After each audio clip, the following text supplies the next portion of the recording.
So in order to drain the transmission fluid, we're just going to take out all of these 10mm bolts that are going around the pan. So basically, as you start to take these out, it'll start to leak, and we're going to just take the whole pan off and let all the fluid just drop down into our catch pan. So I like to take the back bolts out first and just work your way forward, and eventually it'll just start leaking.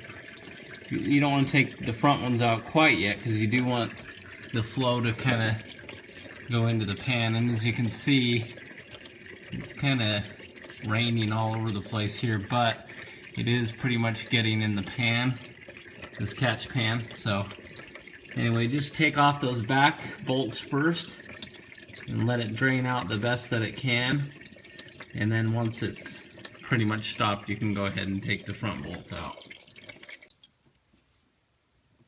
So once it's leaked out pretty well and you can pull down on the pan a little bit, you do not want to bend the pan, so be careful about that, but there still will be fluid in here.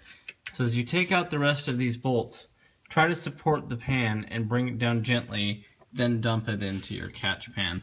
And make sure you have a lot of cardboard down, it really helps. Okay, so here it is with the pan dropped. Here's the pan here. So once again, as I lowered it down, I then dumped it into the pan. And it's going to leak like this and just kind of drip until you put the pan back on. Now there is a gasket, just like your oil pan would have. So you want to make sure that that gasket's in good condition and maybe even get a new one.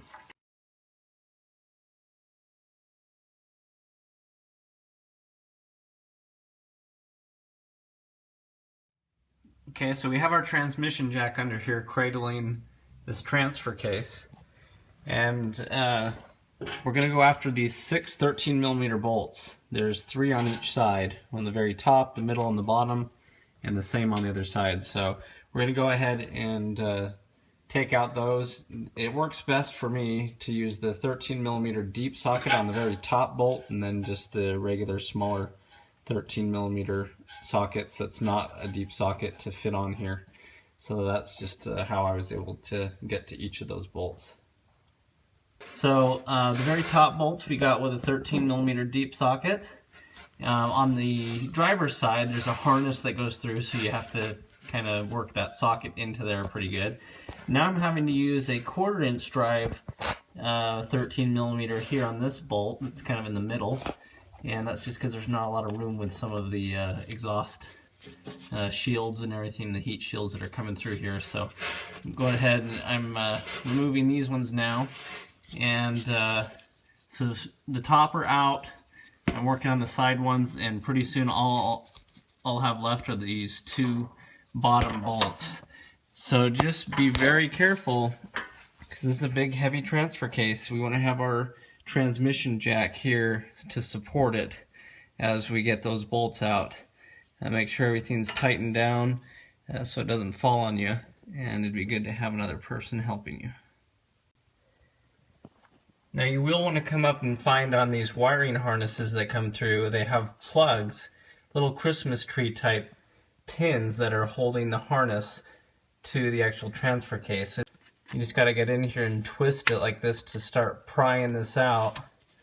And you need to just get these out so that when you lower the transfer case, it doesn't pull the harness out with it. So it might take a little work and a little prying. Very nice. Yep, so I got that one out. So just make sure there's one there. Then while we're undoing our bolts, there's another one up in there. You can see it was kind of in the way, so you just want to try to push them from the bottom or pry them, but you just want to get those clips undone. Okay, so we're going for our last 2 bolts that are in the front of this transfer case. And on this side you have a mechanism here that's putting tension on this chain. We have the chain wrapped up around, and we made sure that our harnesses are not underneath the chain. We don't want them to get drugged down with it. And then the chain just goes around the other side and hooks into the other side of this platform. So we have our transfer case pretty well tightened down. And we're going to go ahead and get those last 2 bolts out and lower it down. And yeah, if you have somebody else who can help you steady it, and you just want to make sure nobody gets crushed. Okay, we're on our last 2 bolts there. You can see they're broken loose, and you can start to move the transfer case and see that it jiggles around. But as you're taking these out, you just want to be real careful that you're nice and on the transmission jack. Okay, so all the bolts are out. We're going to just pull this transfer case away from the transmission, and we have our nice chain here securing it on our transmission jack, and we're just going to pull it backwards and then lower it down.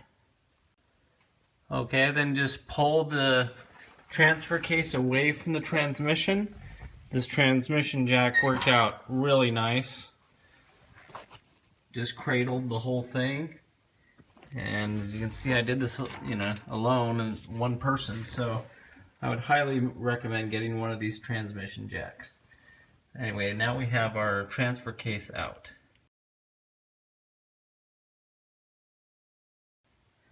Okay, so you're going to want to check the seal here. As you can see, this gasket's had it.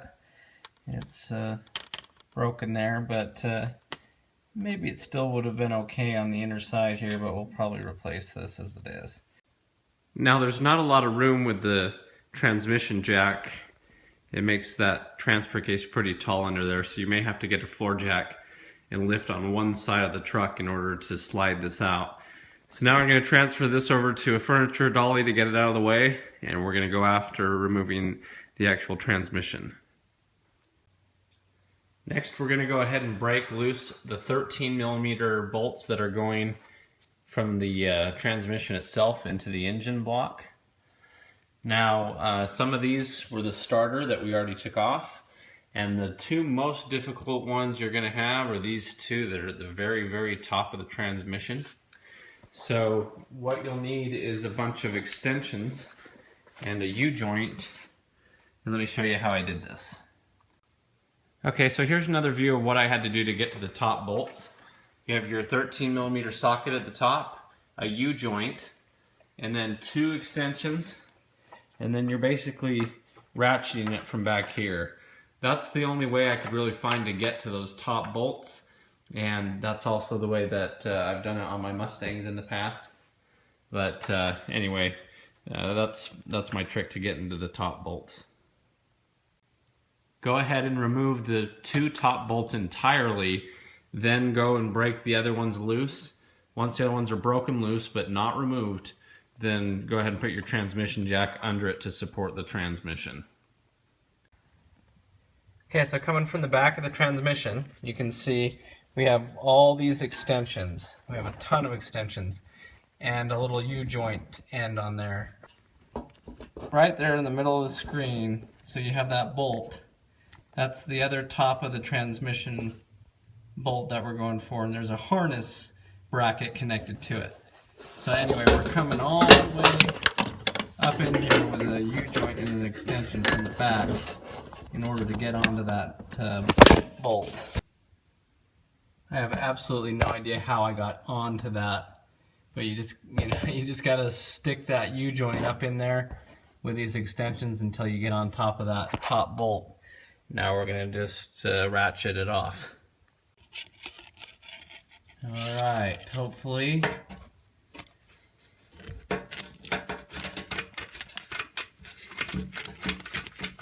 Magnet here.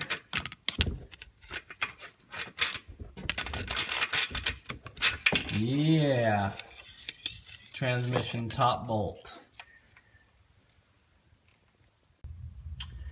Okay, so to remove the exhaust, it's going to be these 15mm bolts, one on each side of the flange up there. You are connected to the O2 sensors, and there's 4 of them. So you're going to just go through here and push down on this tab right here. When you push that up, it allows you to pull the O2 sensor away. So you just push that tab down and then pull it apart, and it separates. So you're just going to do that on all 4 of them. There's 2 upstream ones, and then there's these ones in the rear. Same thing. So just do that on each side. Disconnect each of these harnesses. Then we're going to go after those 15mm bolts. For this last O2 sensor, it's way up in there on the plug. So as you can see, it's way up in there. So I'm going to pretty much remove the exhaust, and as I'm dropping it down, that's when I'm going to reach up and get that last plug there. Okay, so I'm taking my 15mm deep socket and taking off the 2 bolts on this side and the other 2 bolts on this side.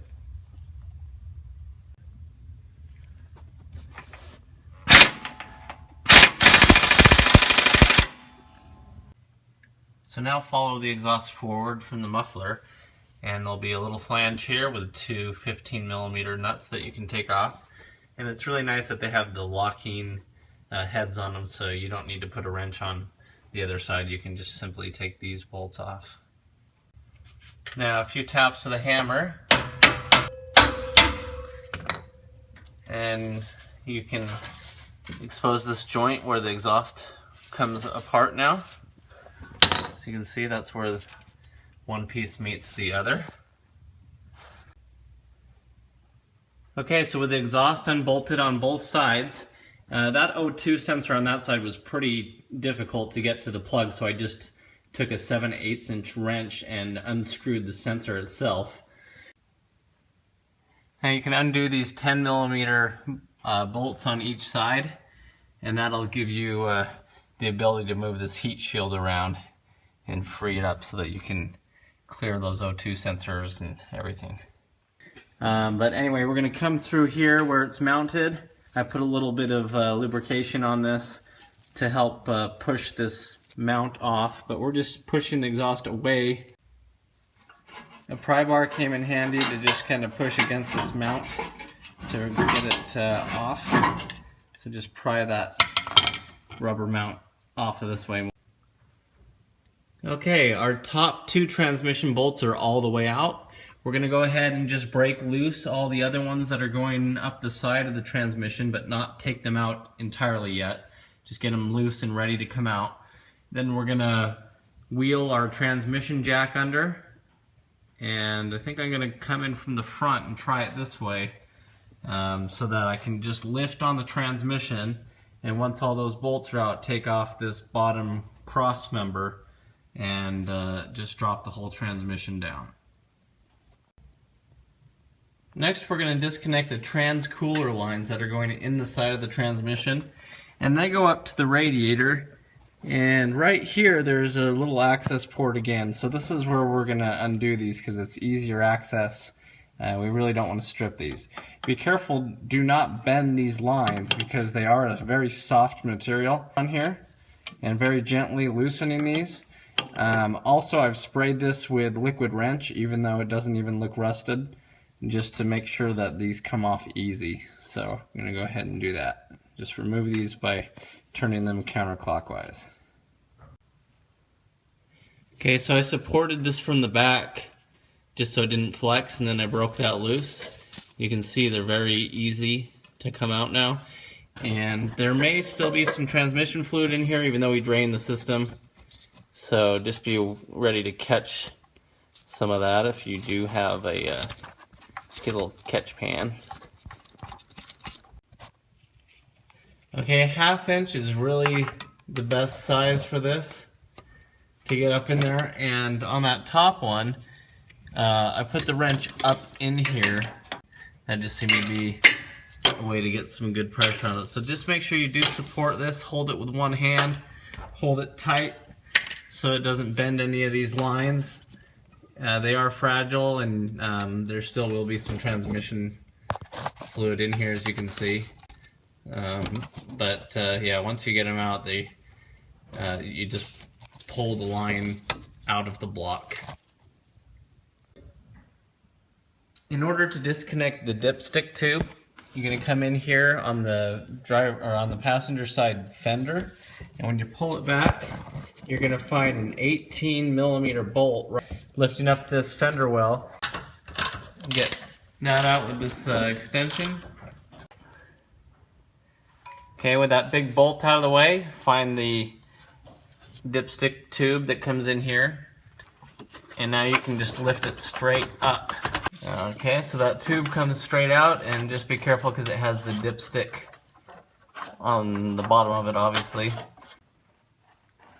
So I just pulled this dipstick tube out just a little bit on the actual dipstick so it doesn't get damaged down there. So next, take the transmission jack and have it cradle that transmission pan. So I have all the arms going around it here. And with that supported and nice and tight, I don't think you're going to get the chain up and over it, but you can try, and at least maybe not quite yet. But with that supported, go ahead and get out the rest of the transmission bolts. You should only have the bottom ones in now. And then we're going to go ahead and just drop this cross member here, and the whole thing should drop straight down. Okay, so we have the transmission jack in place. We're ready to drop this back K member, cross member. And so if you have another jack, you can go ahead and support it while you're doing this, just for extra precaution. I have a 15mm socket on the back side and an 18mm on this side. So we're going to go ahead and remove these, and when we do this on both sides, we should be able to just drop the transmission straight down. Okay, so as you undo these bolts, you may have to get a screwdriver in here and put it on the end of the bolt as it's coming out, and tap on it, as there's going to be some pressure, and you can try to lift and lower with the jack to get that as easy as you can. But anyway, just get ready to drop this beam down and just stay out from under it. You don't want to be under any of this in case something happens.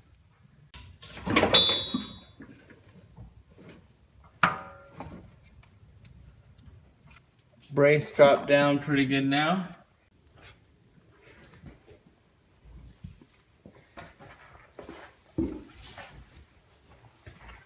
Okay, so you just want to barely clear that front cross member. Brace here.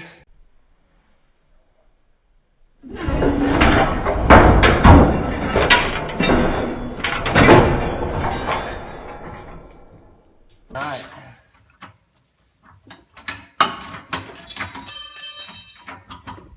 So you can see with the transmission lowered, there is a harness coming through the top here that's still connected. So we'll just get a screwdriver under here and get that off of that. And other than that, the transmission is free. Okay, if you need to get your transmission off of the transmission jack for clearance issues like we have here, you can run a ratchet strap to suspend the transmission, and then all you have to do is lift the front of it, slide the transmission jack out, and put it on some cardboard.